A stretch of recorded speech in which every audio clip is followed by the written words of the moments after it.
Welcome to the Cash Flow Project Podcast. Are you looking to better your financial situation by increasing your cash flow? Too busy to hunt for real estate deals or don't know where to start? Then you're in the right spot. Join us as we dive in and talk about investing for cash flow using multifamily real estate. Welcome to the Cash Flow Project. I'm your host, Vincent Gethings, co-founder of Tri-City Equity Group.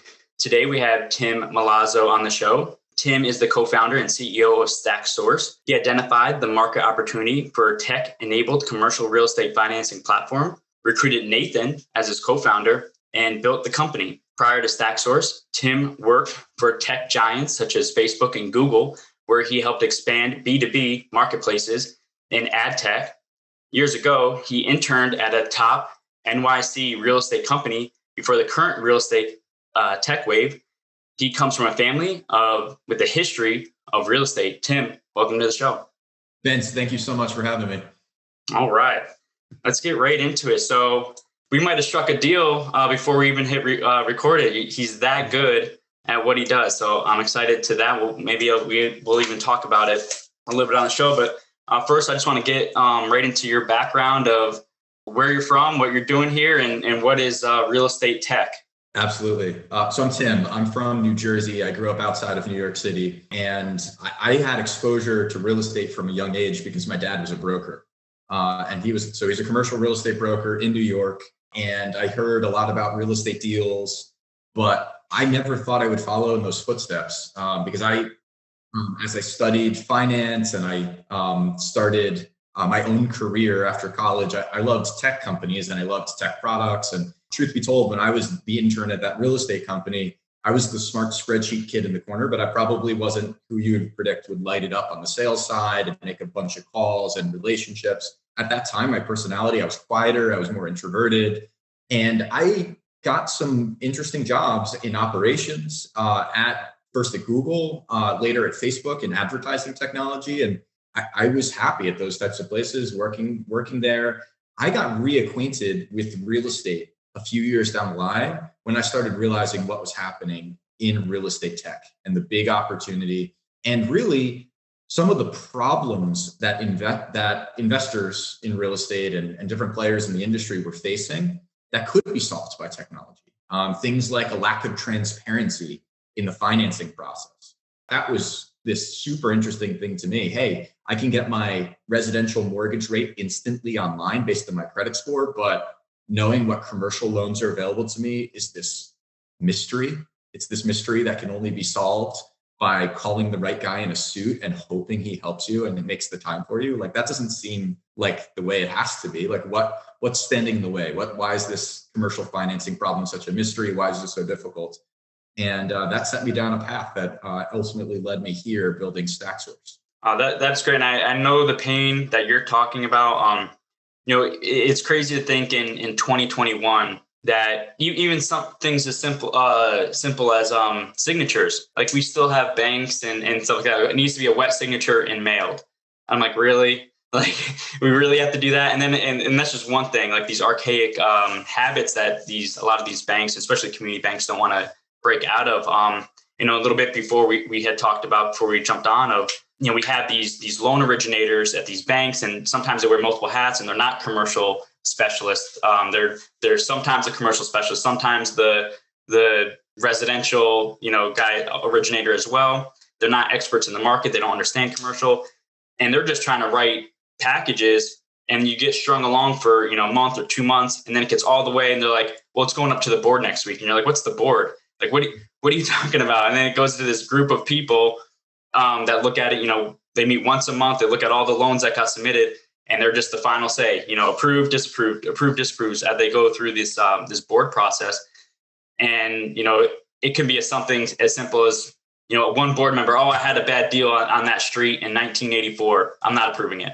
And you're like, what? Like, and this is like real stories that I've seen, I've been through myself, where you get all the way through the process and, some board member doesn't like the deal, it gets denied.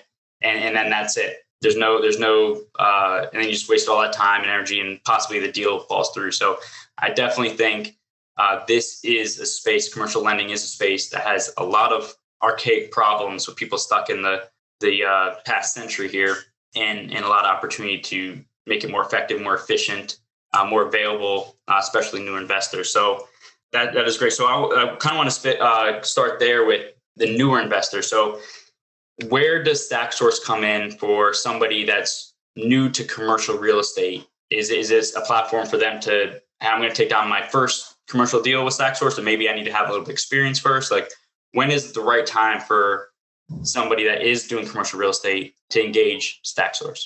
Yeah. So I think if you're an experienced real estate investor, you probably have a stable of a few relationships where you know you can get financing, or you know you have a good shot at getting financing. And the reason for that is you probably have a couple of scars of these local commercial banks that you tried to use on your first deal, and maybe somebody strung you along and it was shut down by that credit committee as you're talking about. And when you finally find, hey, here are lenders that are actually going to work with me and they're going to do what they say and they're not going to screw me over, like that's super valuable.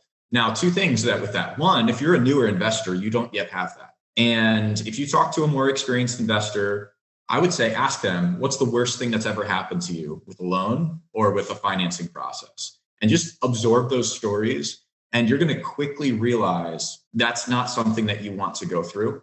You're not going to want those delays. You're not going to want that heartache. You're not going to want to go back and tell your investors, wait, that loan that we had, we don't have it. You're not going to want to lose your hard money deposit with a seller who loses patience and won't take an extension. There are so many things that you don't want to happen in financing because you're working with a bank that you thought you can count on. So for a newer investor, we act as a capital advisor, and we say, listen, we have those years of relationships. And not only that, it's our full-time jobs to stay on top of the capital markets, what is happening, who can execute, and who's got some hot money. And this is where it really bleeds into, okay, you're an experienced investor. Why would an experienced investor use a commercial financing intermediary? And so a commercial financing intermediary in the old school sense is like a commercial mortgage broker. We don't call ourselves commercial mortgage brokers because we're a lot more transparent and we're more efficient than them. And we can talk more about that in a bit. But we do call ourselves capital advisors, and we work with a lot of experienced investors too. Not because they don't know the process, not because they don't have a stable of a few relationships they can go to, but because they're really looking for not just financing, but at that point, the best financing.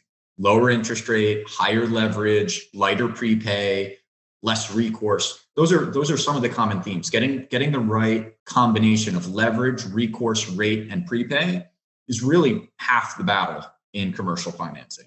And so for them, when we talk about working in the capital markets full time, not looking for our own deals, not underwriting our own deals, just talking to hundreds of lenders across the country every day, we're usually the first to know that some niche credit union is lending, 25 bips less interest rate and higher leverage than the other banks in the area because they have excess room on their balance sheet. And they're a reliable lender, and it's not going to be that way forever. But if you get a loan from them in the next 6 months, it's going to be great. So we have the same offering to investors of different experience levels. But the reason that the smallest loans we've done have been just a couple $100,000, and we do a lot of small balance volume and helping investors. But our fastest growing segment is the $5 to $30 million loan space because people are looking for the most advantageous capital. Yeah, absolutely. And one of the important things I want to foot stomp on that is not just the best financing, as you said, the lowest prepay, the lowest rate, the longest amortization, the longest terms, the most IO, like all of those things are really important. What I really like when using, what you call them, commercial advisors, not brokers. What were they? What was the term? So we go by capital advisor. Capital advisors, yeah. So when using capital advisors is they know what the right tool is for the job, because it's not just, what's the right loan structure or strategy for this specific deal in this specific market, and who has the biggest appetite for this type of deal with this strategy in this market. And that's something that, sure, I could do that if do the legwork if I had the time and wanted to do that. But that's a lot of work and a lot of relationships and a lot of lenders that we're talking hundreds or possibly even thousands of lenders out there that, I'm looking at a deal in Johnson City, Tennessee, and my main, 2 or 3 people I talk to, they might give me okay terms, but they just don't have an appetite for Eastern Tennessee. But then I can call my advisor and they're like, oh, wait, I got a perfect company that's looking to expand in that market with, this style of deal. And they have a real appetite for this type of thing.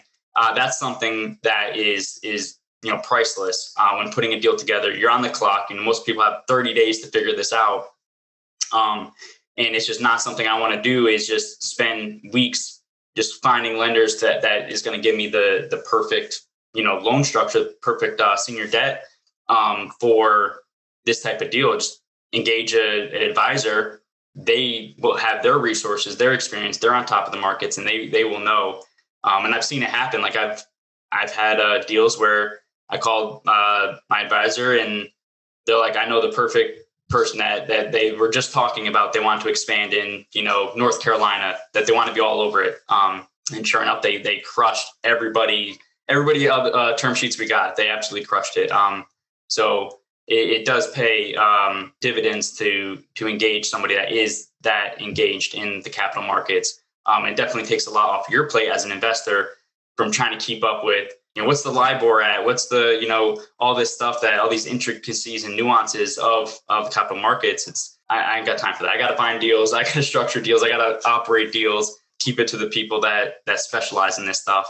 I think especially if you're a syndicator, right? Because if you're a syndicator and you talk about those first 30 days after you tie up a deal under contract, I mean, that's critical time to be talking to your equity investors. And that's something that you cannot, while you may be able to, ask a broker, hey, can you introduce me to potential JV partners?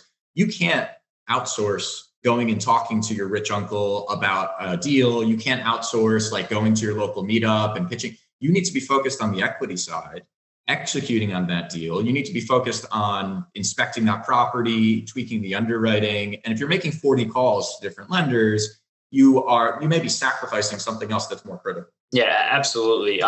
That shot clock, when it starts running, especially if you have, $50K on the line of earnest money, the pressure's on. That's, you want to focus on your highest and best use, and delegate those other things to the people that specialize in them, like finding the senior debt and things like that.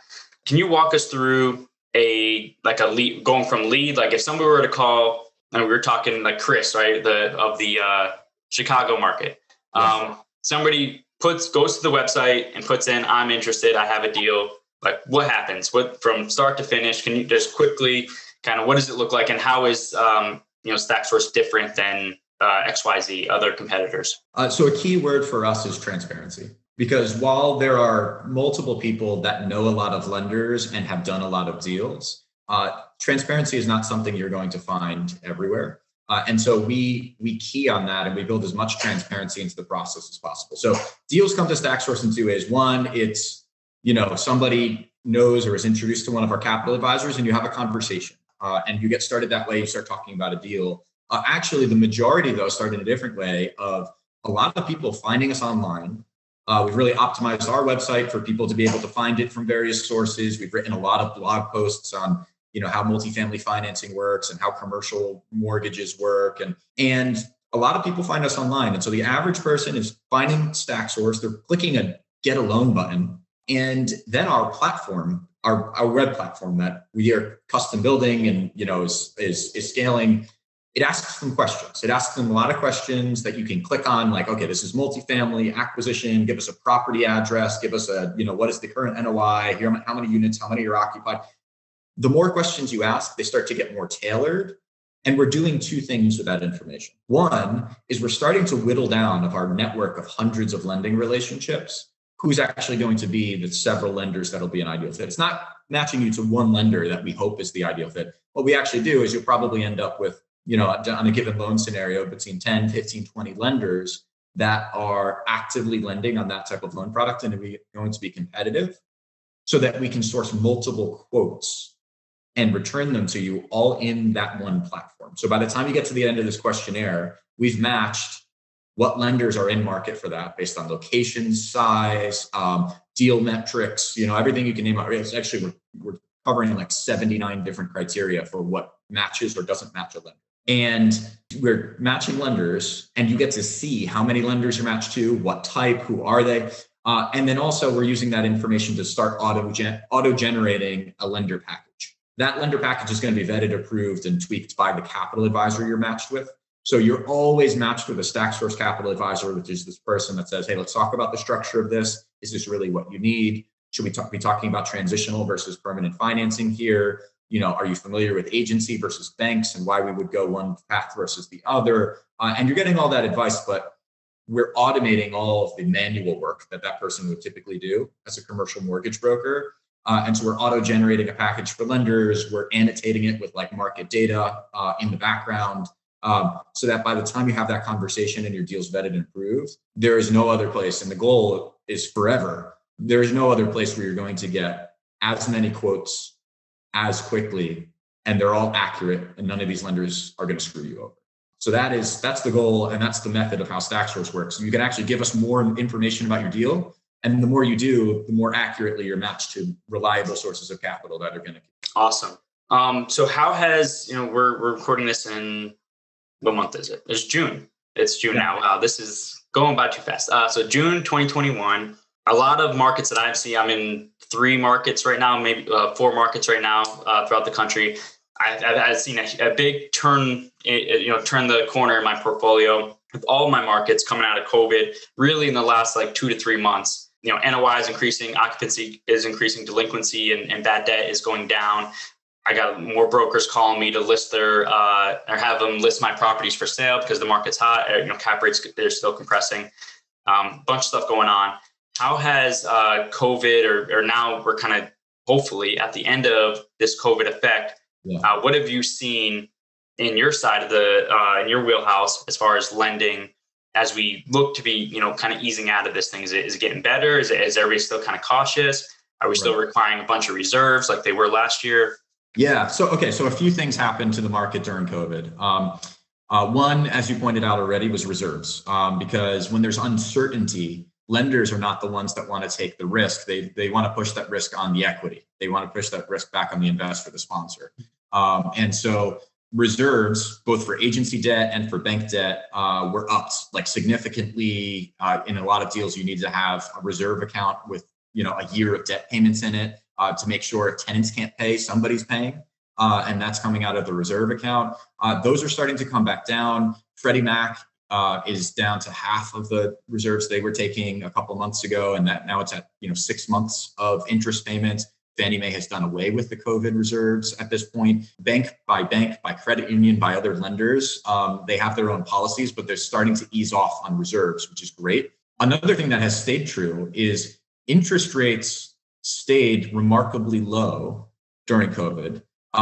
That's because we were seeing So the Federal Reserve has a role to play in that, and they've been buying bonds like crazy. And we won't go deep into the economics, but like the choices that government and pseudo-government entities have made have kept interest rates remarkably low. And those entities are stating that they're trying to keep interest rates low through 2023. Treasuries have come up a bit. I will say that not only have interest rates stayed low, but what we track on a month-to-month basis too is what is the difference between. So we track not just where do commercial loans close, but who is competing on a commercial loan and giving quotes on it, and how far apart are those lenders on interest rates. And so the variability between interest rates was high last year, like especially last summer when COVID uncertainty was at its peak. Like the difference between what you get from one lender to another was significant.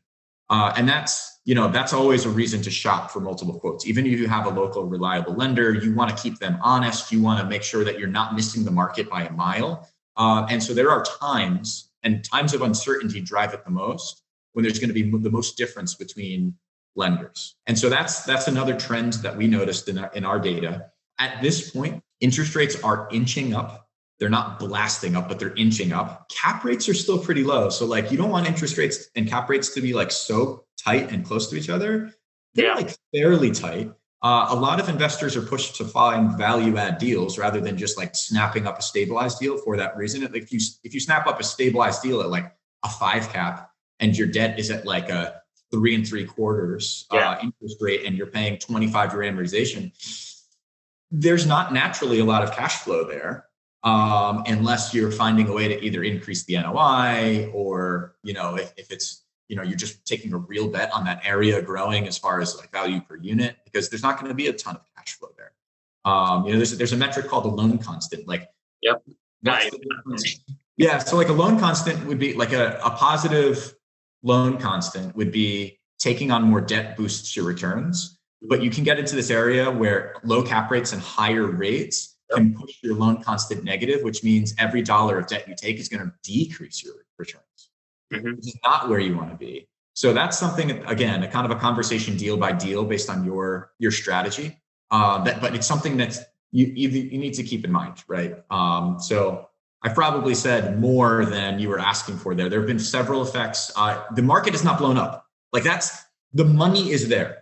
Yeah. There were changes are easing off, interest rates are easing, but the money is there. Oh my goodness. If you're struggling to find a loan on a commercial property right now, you may be looking at the wrong lender or the wrong type of lender, because the money is absolutely there. Yeah, absolutely. Yeah, you definitely got that loan constant thing. And that's a higher level, KPI that a lot of people don't think about, but it is very important, especially when you're looking at, like Corey mentioned, I was looking into North Carolina now as a market we're looking into, and we're seeing 4 caps all day, every day. And I'm just like looking at them like, but the debt is going to be like a 3.5, it's like, you guys understand this KPI, what this means, right? Like our spread there, the deltas, it's really close. Like we can go negative real quick. This can go ugly real quick, guys, but not trying to go down that rabbit hole either, but, oh man, it's a lot of fun. So what's your niche deal size? And that's a question I ask a lot of my lenders or advisors.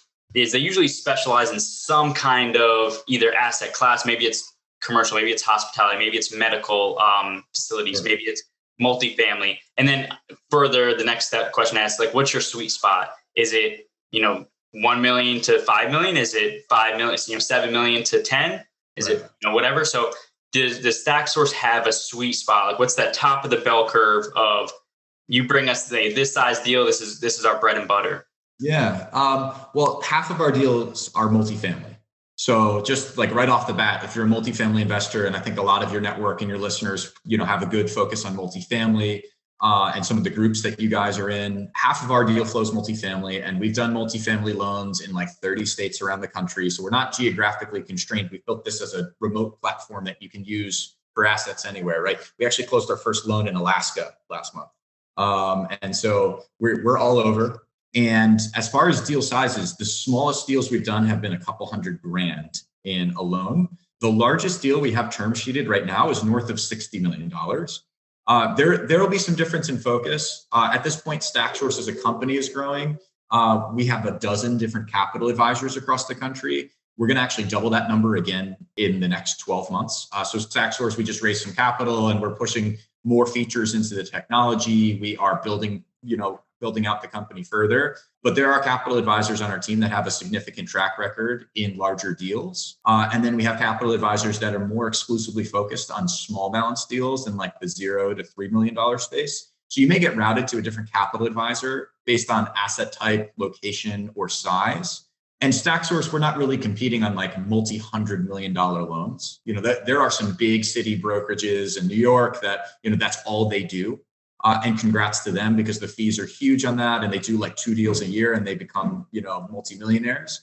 I would say we're small to mid-market. And so mid-market is anything from like 5 to 50 or 75 million. And, that's, we've closed a number of loans at this point in like the 10 to $30 million space. And we have got a couple of term sheeted larger than that now as we grow and as our track record grows. But certainly I don't think you'll find anybody that does more small balance multifamily in scattered locations than us, because we do have a team that focuses. No, that's perfect. And it's very important to know. And we had talked earlier about like, just when you're vetting your lenders out and stuff like that, just making sure like before you even start wasting your time, like, is this bringing a deal to somebody? You start going down this rabbit hole, and then this isn't even their bread and butter. Like they don't even do this thing. Like they're going to try, but this isn't even something that this deal that you're bringing them, something that they even do. So these are questions that investors need to ask very quickly. Is like, look, I have this deal. It's this asset class. It's this size. Is this something that you do regularly? And a lot of people just figure, oh, lender's a lender, they lend on everything. And really they don't. And what you're end up doing is wasting, a bunch of time, probably lose your EMD, lose the relationship with that agent or broker that brought you the deal because you didn't perform.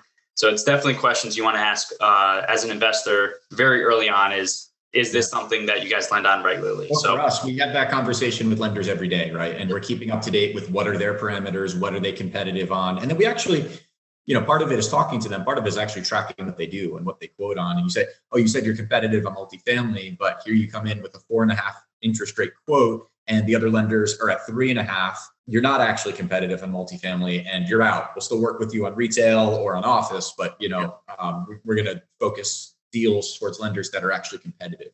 Exactly. Yep.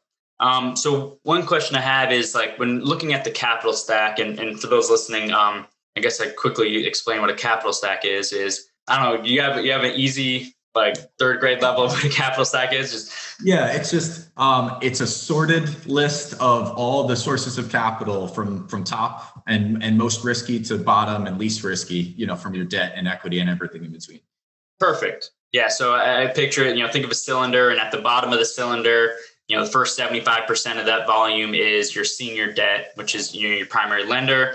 And then the next 25% or so is your equity, which is your money, your investors' money, things like that. So you picture like a stack of, a cylinder, or like maybe Pringles. Pringles is a good example. Think of a Pringles can and all the chips, right? That's the first 75 chips, senior debt. And then you go into like mezzanine debt, and equity at the top. But the question I have, and the reason I'm bringing it up is, does StackSource play in any other spot in that capital stack other than sourcing the senior debt? Do you guys do second position? Do you do mezz debt, pref equity, anything like that? Yeah, good question. And capital stacks are like Pringles too, because once you do your first real estate deal, it's like once you pop, the fun don't stop, right? Yeah, exactly. So senior debt is our specialty for sure. Sourcing, keeping relationships with like 750 different unique lenders and the thousands of loan programs they can represent, everything from agency to life co to banks and credit unions and debt funds. And so senior debt is what we are best at. We've gotten into this point now, though, where we have some clients that trust us and we've done loans for them and we've sourced, and they're asking, hey, can you source, pref equity for me on this deal? Because I'm spread too thin across too many projects and I can't move forward without some pref equity. And it's a capability we're going to be adding to our platform in time. And actually, we just hired a new head of originations on the West Coast that has a long track record as a broker and a lender in other tranches of the capital stack, in mezzanine debt and pref equity and sourcing different, unique sources of capital. There are other things that can be mixed in a capital stack too, like PACE financing or, the getting outside the capital stack and supplementing it with the ground. There are a lot of different things. We have specialized on senior debt in early stages, building our platform. That's what's going to be most transparent and efficient is senior debt. These other things are really more of an advisory role that, well, yes, could we match different sources of capital through the tech? We could, but it's going to be a specialized pitch to those sources of capital, not just, hey, here's the debt yield and the DSCR, and here are a few, reasons why there's not risks on this deal. It's going to be kind of like pitching those deals to pref equity investors. And so we're going to be adding that capability pretty shortly because right today, as we're recording, is like the end of the first week of, this new guy that we brought in that has a history helping investors source those types of capital. So stay tuned, I'd say. Got it. And while you were, responding to that, I've just been thinking of a possible opportunity. Who knows? It could be total crap. But so in the future, so right now, kind of wrap up what my thought I'm having now. This is real time, by the way. This is, you're talking about transparency. I love it. I throw everything out there. So real time conversation here is, we're seeing, because of 2020 and because the Fed and everything, that the interest rates are low, right? So there's a lot of people are getting great terms. Like we're closing deals in low threes. I've heard some of my colleagues close, below 3 in the 2s on some of their deals. A lot of them are getting this long-term debt because they didn't know where the market was going to go. So they're getting, a 10-year term at, 3.25 or something like that. And then, but their business plan is only a 4 or 5 year exit. So they have this really great loan that they got, during this COVID, during this time of, easy funding, money's everywhere. And then now it's going to be assumable, or could be assumable, 3-4 years from now. And a lot of the assumable deals we're seeing right now, or like last year, were kind of crap. They were like, oh, you can assume my 5%. I'm like, well, I don't want that. Like, I can go get 3%. Why would I assume that? But, as we kind of get through this cycle, a lot of this debt that was originated 2020, 2021, and those deals start exiting, there's going to be a lot of this option for assumable debt where maybe interest rates did rise. Like you were mentioning, it's not going to shoot up, but it's going to steadily increase or might over these next few years. So it might be more attractive to assume that debt.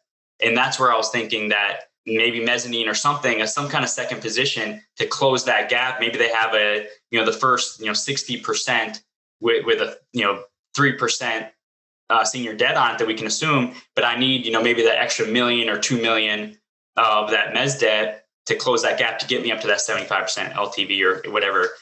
So I think there's going to be a possible opportunity for those players to really close that gap and allow these people to assume these really good loans, a couple of years from now, as the loans that are originating now, start exiting and become available. So that's very interesting. Yeah. This is where it starts to get complex, and none of us have a crystal ball, but there's this expectation that interest rates can't stay at bottom forever. There's capital markets are closely watching inflation. What will the Federal Reserve do if there's like core inflation? There are people that argue that inflation's here, and where you see it is not bread and milk, but where you see it is in asset prices, right? I mean, you talk about Bitcoin being worth $50,000. If you're, a crypto junkie, you don't even need to look at crypto. Just look at real estate values.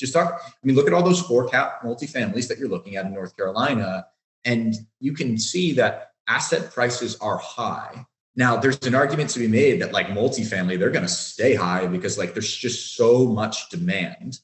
But you start to get into this mode where you're like, okay, we already just mentioned like 5 different variables. Where will your loan be in relation to the property value? Like if you buy a property right now and you have a 75% loan and you try to exit in year 4 and it's like a 10-year loan, it's assumable, that's great. Like I can give you a great interest rate and maybe the interest rate's higher, but like you said, now that loan's at 60% because the asset's worth more.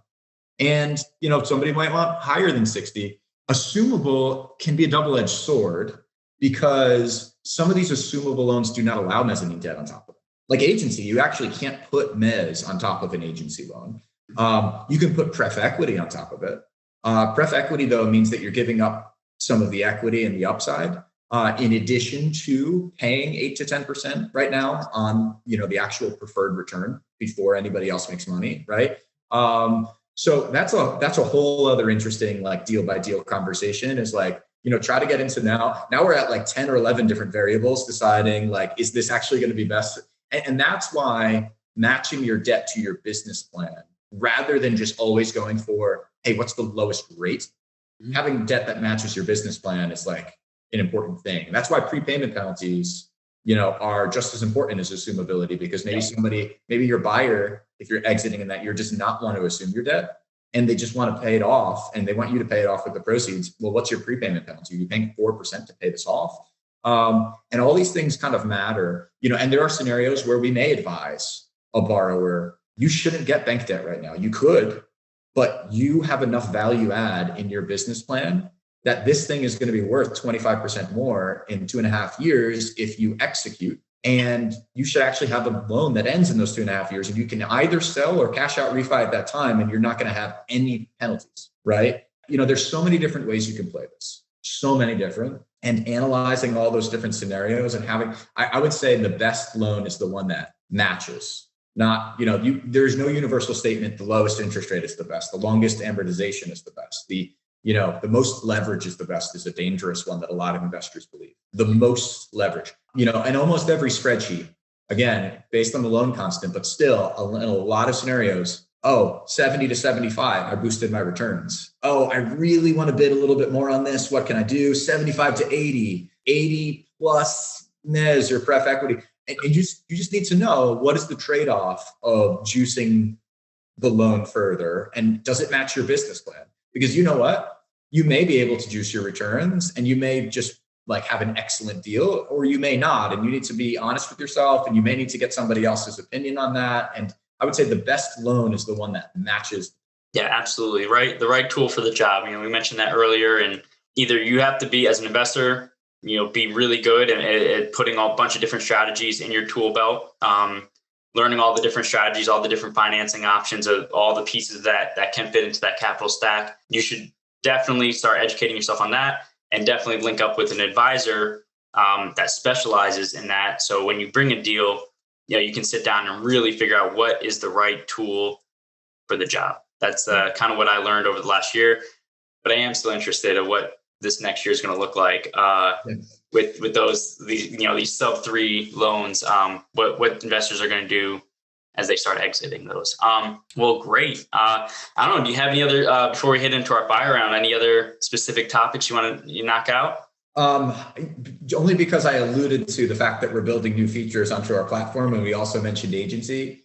We just came out with automated small balance agency quotes on our platform. So this is the one scenario where we can actually skip the entire conversation with the capital advisor and us vetting anything, and you can immediately get a quote, which is exciting. So that's something new that we're doing. And you actually don't even need to use StackSource's platform and you don't even need to tell us who you are or use us for financing to do that. So we have a browser extension where you can take that capability with you to different listing sites. You can take it with you to LoopNet or Crexi or a broker's website and click a button, that is added to your browser if you have this installed, and get instant quotes, which is pretty cool. So that's new for us.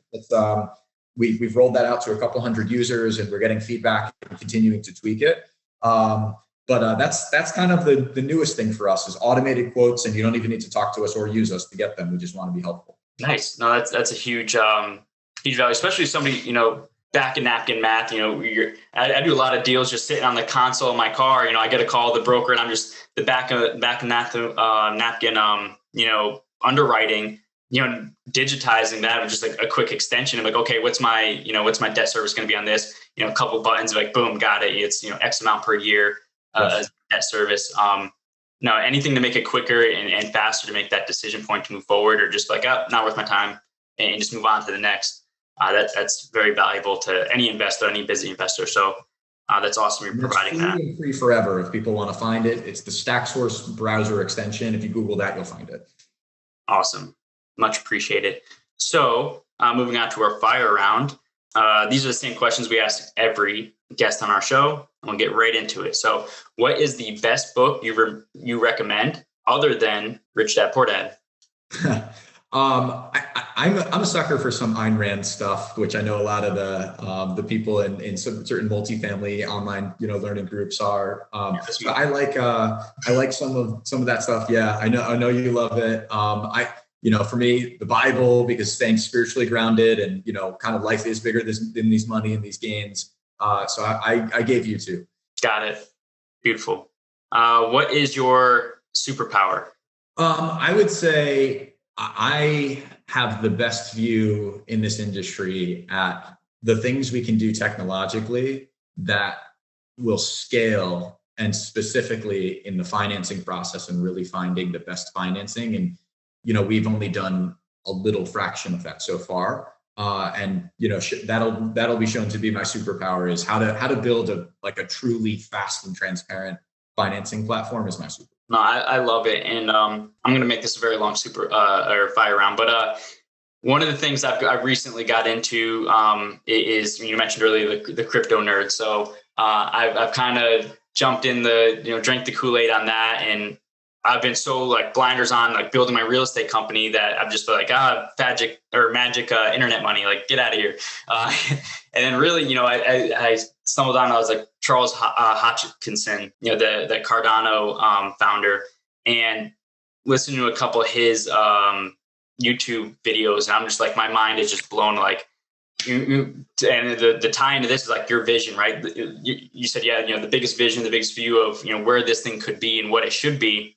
I think there's very much a lack of people with vision and action in a lot of these industries. And when I'm looking at what's happening in crypto, the stuff that Ethereum and Cardano, or the problems they're trying to solve and how they're going about solving them, it's really refreshing. Oh my God, this is amazing. How can I take some of that energy and some of that pragmatic problem solving, things that they're doing there to my real estate company and grow us, out of the, traditional, this is the way it's been done for thousands of years. Real estate never changes.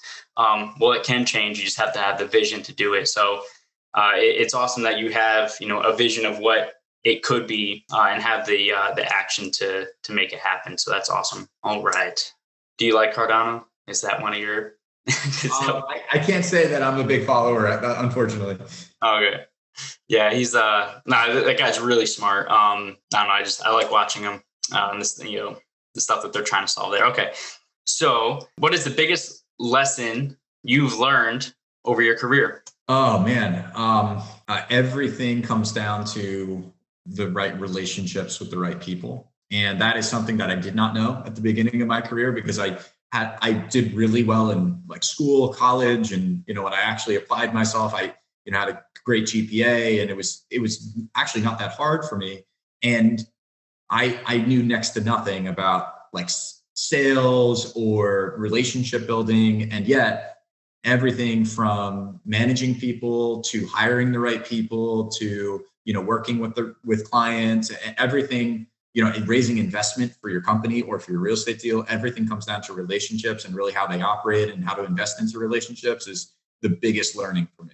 Yeah, absolutely. It's that kind of that who, not how type of thing. And I can definitely relate. The first 10 years of my military career, I focused on, being the most knowledgeable, the most proficient, the most effective, the most efficient, person I could be, like on my own.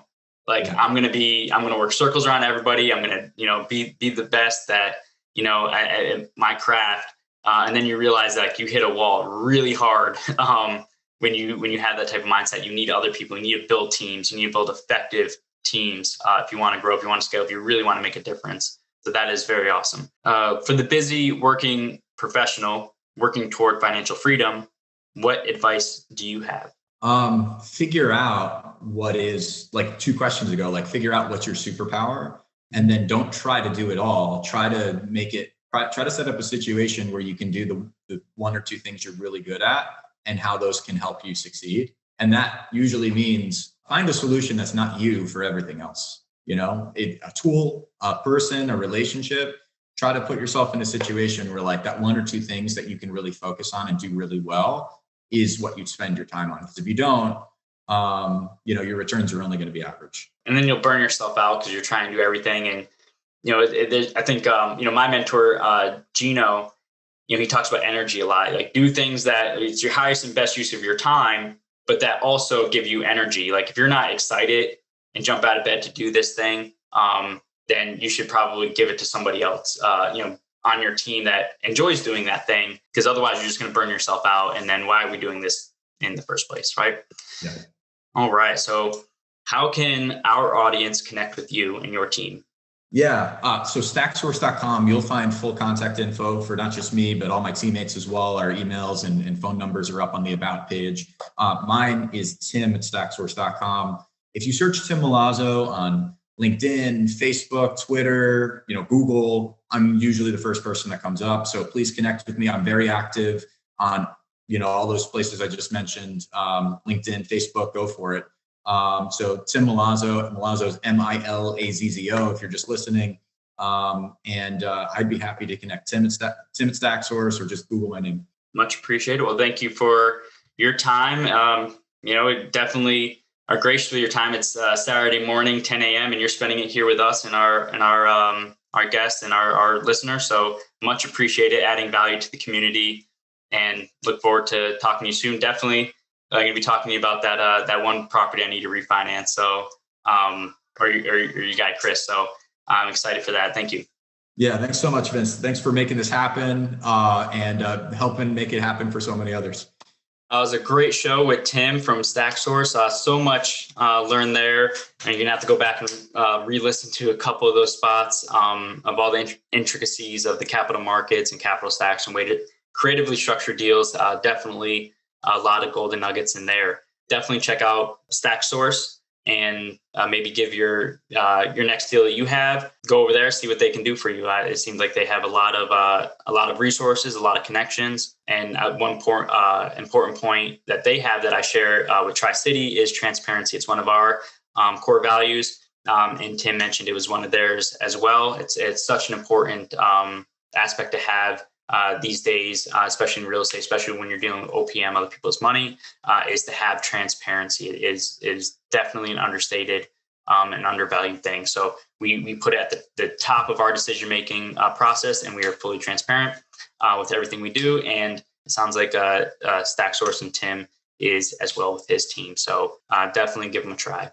If you are interested in learning more about passive investing, go to tricityequitygroup.com to download our free guide to connect with like-minded investors. Join our Facebook group. We are the Honolulu chapter of the Multifamily and More brand. If you found value in this podcast, please subscribe and give us a review on Apple Podcasts or wherever your podcasting platform is. We appreciate the reviews and the ratings. And if you know anyone else who might resonate with today's podcast, please share this episode with them. See you next time.